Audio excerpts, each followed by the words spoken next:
A matemática nos ajuda a pensar, analisar e interpretar as informações. Isso é fato, e você sabe. Agora, que existe muita matemática no cinema, isso talvez você não tenha se dado conta ainda. Ficou surpreso com essa afirmação? Então fica com a gente, pois Matemática no Cinema, Segredos Revelados é o nosso tema de hoje. Eu sou Pablo Messias. Eu sou Ana Carla e este é o Confere On. Gente, para tudo, quer dizer que o mundo cinematográfico e a matemática se relacionam desde a origem da sétima arte? Claro! É que o vídeo, pessoal, surgiu como uma sequência de imagens reproduzidas por um foco de luz, mas existe um padrão matemático para essa sequência. Vamos entender um pouco mais sobre esses primórdios do cinema? O início do cinema se deu pela invenção do cinematógrafo, pelos irmãos Lumière, em 1895. O que era o cinematógrafo? Nada mais é do que uma câmera fotográfica que registrava fotos em sequência, né? Então, o cinema, a imagem em movimento, são 24 fotos, né, batidas em sequência, que ao ser exibida em sequência, essa imagem torna-se em movimento. E a relação desses frames por segundo também se dá no slow motion e no time-lapse. Porque 24 frames por segundo você tem a exibição normal, a velocidade normal de uma gravação.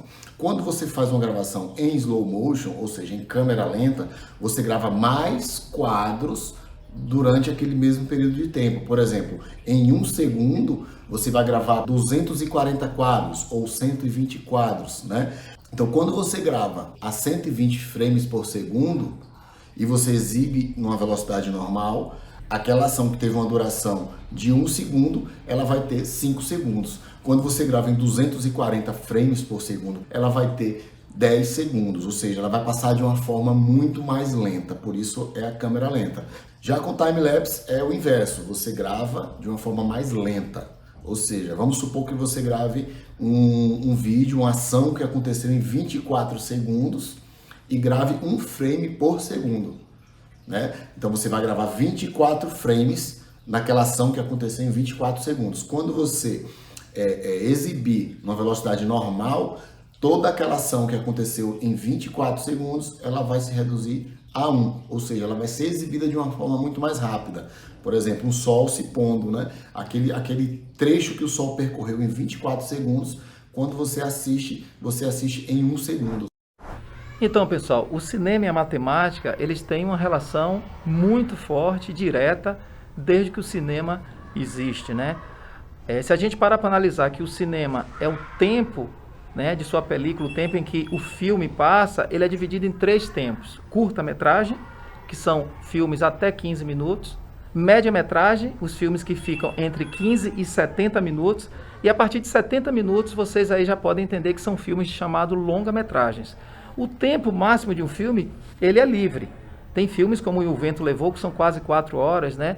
Filmes como Titanic, que são quase 3 horas. Senhor dos Anéis também são películas muito grandes. Mas geralmente uma média de tempo de filme longa-metragem é de 90 minutos a 100 minutos, que dá mais ou menos 1h30 a 1h40 minutos. Então a matemática e o cinema estão ligados diretamente e é bom a gente começar a prestar atenção nisso. Filmes de curta-metragem até 15 minutos. A partir de 70, longas-metragens. Geralmente os diretores fazem uma opção entre filmes de curta e longa-metragens, porque os festivais geralmente são destinados para esse tempo de filme. Os filmes de média-metragem a gente pouco vê. Ainda assim, é bom estar ligado e até a próxima. Muito bem, agora já estamos dominando as diferenças entre curta, média e longa-metragem. Outra curiosidade é que um dos usos mais comuns da matemática no cinema diz respeito à composição de planos. Estamos falando agora da regra dos terços. Tá vendo? Até a linguagem matemática já foi usada aqui, regra dos terços. Para compreendermos melhor como isso acontece, veja. A matemática, dentro do cinema, é um elemento fundamental para direcionar o olhar do telespectador dentro do quadro.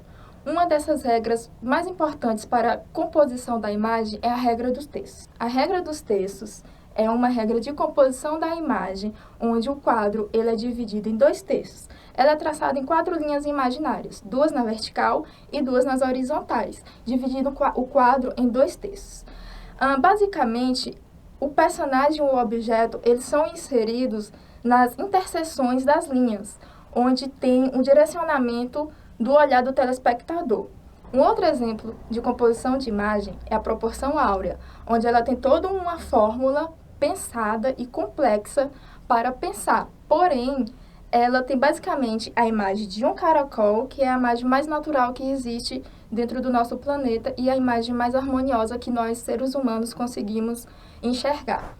Depois de desvendarmos tantas curiosidades sobre a matemática do cinema, chegou a hora de indicarmos excelentes filmes que também apresentam o universo dos números na sétima arte. A gente vem enfrentando alguns desafios atualmente, né, na educação, e com isso é preciso trazer metodologias diferentes, metodologias inovadoras. Uma dessas metodologias é o ensino através de filmes, séries, vídeos. E hoje eu vou trazer algumas indicações de filmes que podem lhe ajudar a aprender e a se divertir ao mesmo tempo, né? Sem deixar de contemplar nosso conteúdo aí programado para o trimestre. A primeira indicação é o Jogo da Imitação. O Jogo da Imitação conta a história de um matemático que foi recrutado pelo exército para desvendar a Enigma. A Enigma foi uma máquina criada pelos russos para mandar códigos para seu exército e para os submarinos daquela época. Então quem descobria esses códigos estava sempre um passo à frente na guerra. E com isso foi criado o primeiro computador. A segunda indicação são Estrelas Além do Tempo. Estrelas Além do Tempo conta a história de 3 mulheres negras que trabalhavam na NASA. Foi baseado em fatos reais. Elas conseguiram fazer o cálculo exato, conseguiram chegar ao cálculo exato para mandar o primeiro homem à Lua. E aí nós temos, logicamente, né, vários outros filmes, por exemplo, Pi, Uma Mente Brilhante, X mais Y, e assim sucessivamente.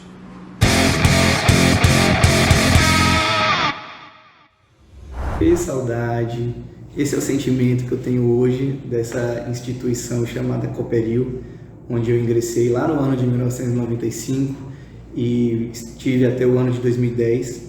Fiz parte dessa família, fiz parte dessa escola, aprendi, adquiri conteúdo, mas muito mais importante que isso, eu adquiri responsabilidade, formação de caráter e de valores. Essa escola não ensina pra gente tão somente conteúdo docente, ela nos ensina e nos prepara para a vida, para as relações interpessoais e para os desígnios que a vida nos coloca. Então, hoje eu sou advogado, estou com 29 anos, há 12 anos saí dessa escola, mas não tem como não me recordar das noites perdidas ensaiando coreografias de gincana, da ansiedade para as Olimpíadas, para a confecção de uniformes e viver tudo aquilo que só de falar já trazem lembranças nostálgicas. Então, a Cooperil é uma família e não existiria hoje o Iago pai, o Iago profissional, o Iago amigo, se eu não tivesse passado por essa instituição. Desde as relações feitas com colegas de classe, professores, de Zezinhos, o Bleme, não tem como não citar vocês. Então, a Cooperil é simplesmente uma pessoa que eu carrego para a minha vida e sem ela eu não teria chegado onde eu estou. Muito obrigado a todos, saudade, um beijo, até mais. Agora é só preparar a pipoquinha e aprender matemática aproveitando o melhor do cinema. Mas antes, lembre-se, dê o like, deixe um comentário sobre o que você mais gostou de aprender no programa de hoje e nos siga em todas as redes sociais.